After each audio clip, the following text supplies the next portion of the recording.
I did a video yesterday in which I talked about what I call the whiskey arbitrage, the ability to buy a bottle of whiskey in one state at a fixed price and then go to another state and sell it at an inflated price. I used the example of Pappy Van Winkle that you can buy in Alabama for $229.99, but the same bottle the same day is selling in Tennessee for $4,000 and in New York as high as $8,000. That's an arbitrage. How did this happen? That's what I want to explain in this video so that you understand it, you know what the situation is in your state, and you can take advantage of a tremendous opportunity to make a good investment. Best of Us Investors presents Carrie Griegmeyer.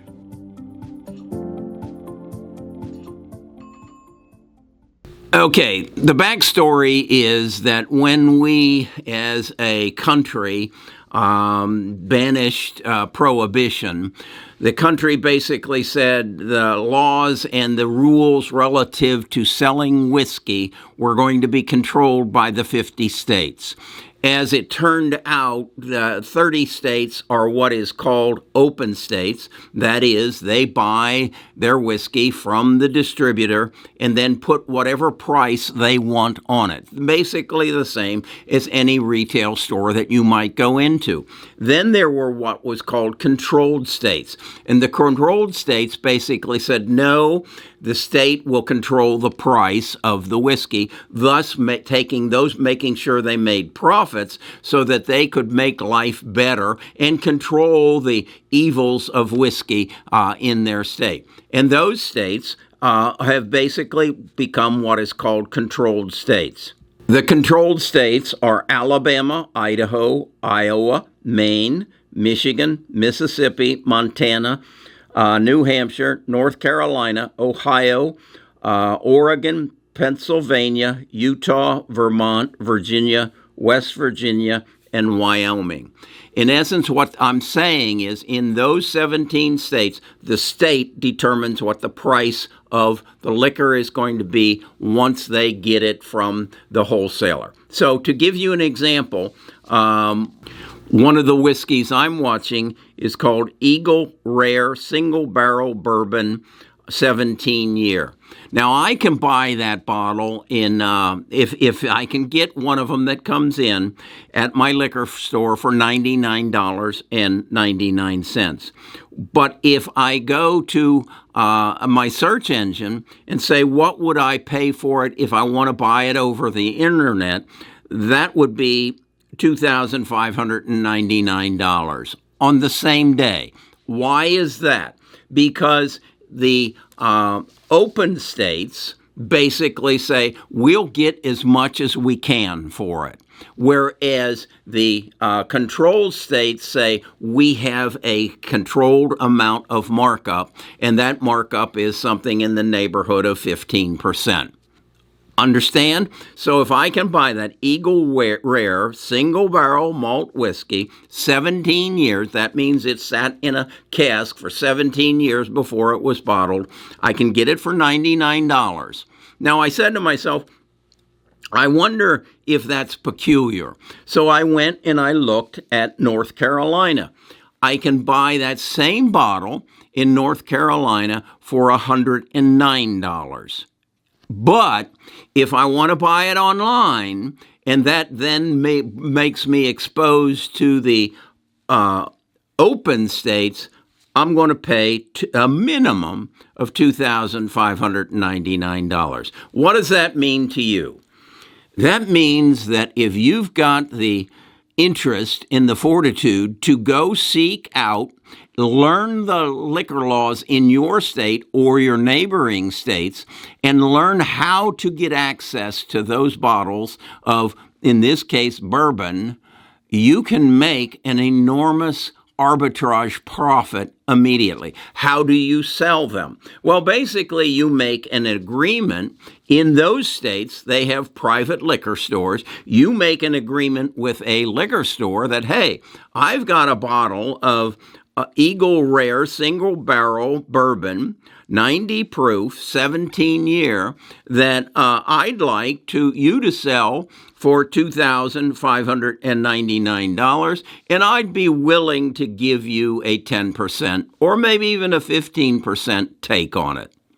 Do you think they might do that? Or do you think what might be a better idea is just put it on a shelf and let it sit?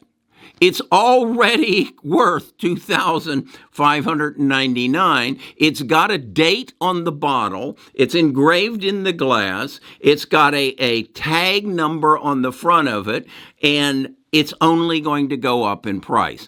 As an illustration, I bought a bottle of Pappy Van Winkle in 2019 with the date of December the 7th, 2008 on the inside of it, and a like bottle sold at the Sotheby's auction house on December the 22nd of last year for $52,000.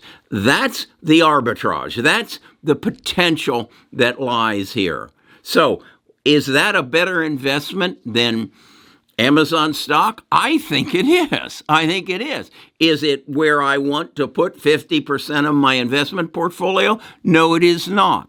But it is a arbitrage. It is something that is worth more somewhere else than it is where I buy it. So why wouldn't I take advantage of it? Now, what the danger is that there's got to be 10,000 different brands and variations of whiskeys that you can buy. So you have to educate yourself. You have to research. You have to, like me, get a price list from your local store, particularly if you're in a controlled state, so you know what their prices are, and then you can go to the internet and see what they are priced for in the open states. Now, what you also need to learn is how do you gain access to these new releases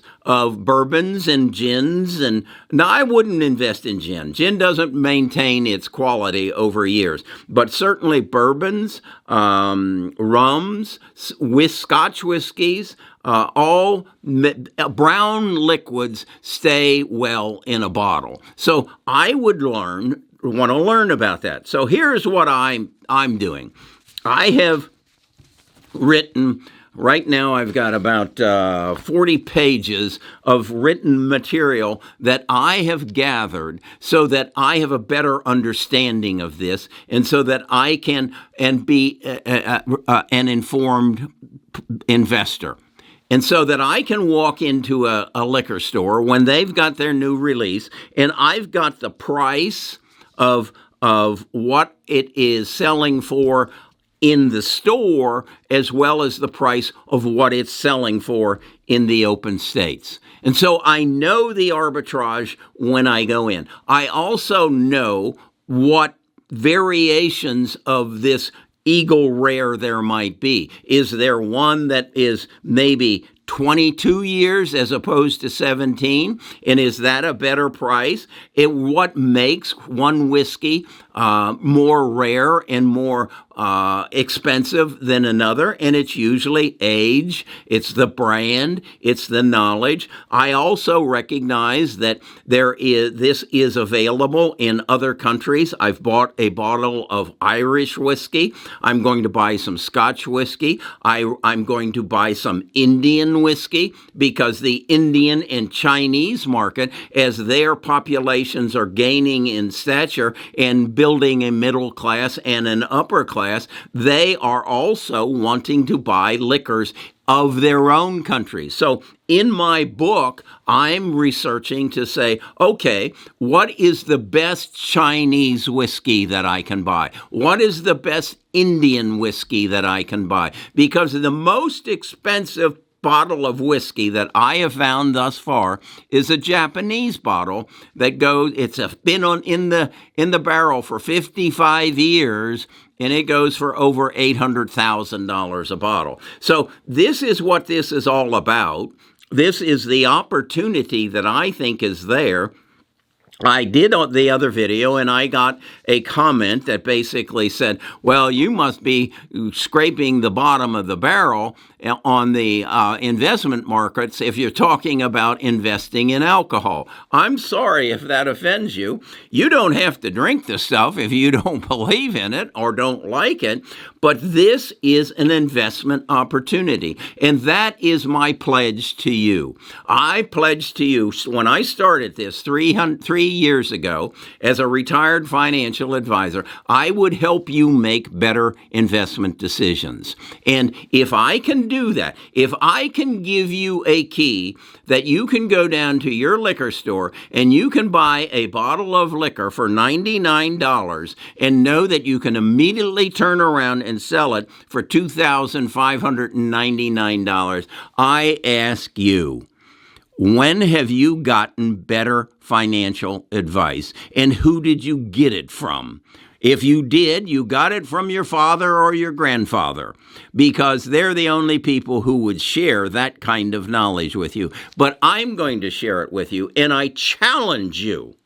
Go on the internet, do your search on YouTube, do your search on Google, and you find someone else who is telling you this, who is willing to educate you, who is willing to write a white paper, a ebook, and say, I'll share it with the first 1,000 of you.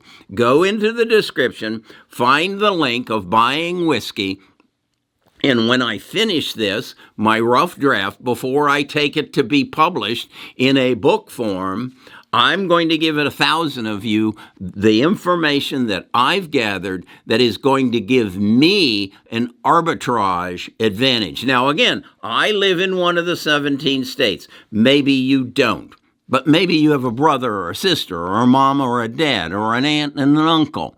Maybe you know someone that you can partner with in these other 17 states, and you can gain the investment advantage. Look, it's fair, it's legal.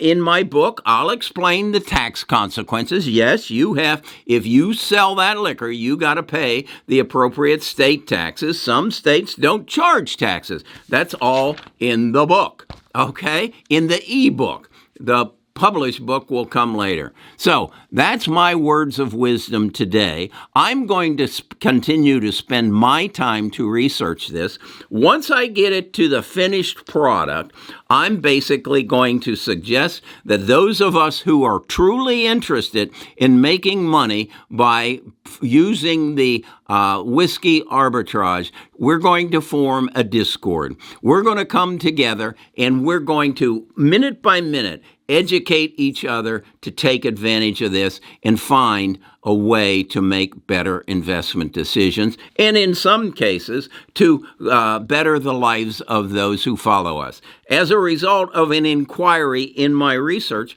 I actually requested some information on buying cask. A cask is a 55-gallon barrel, oak barrel in Scotland.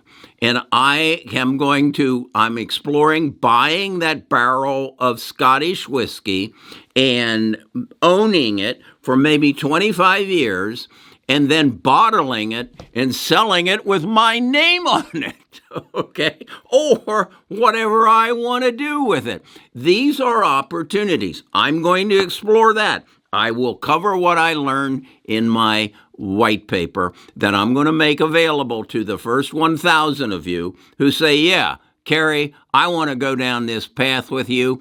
Go to the description, follow the link, and we'll talk about this, I'm sure, again. I'm very excited about it.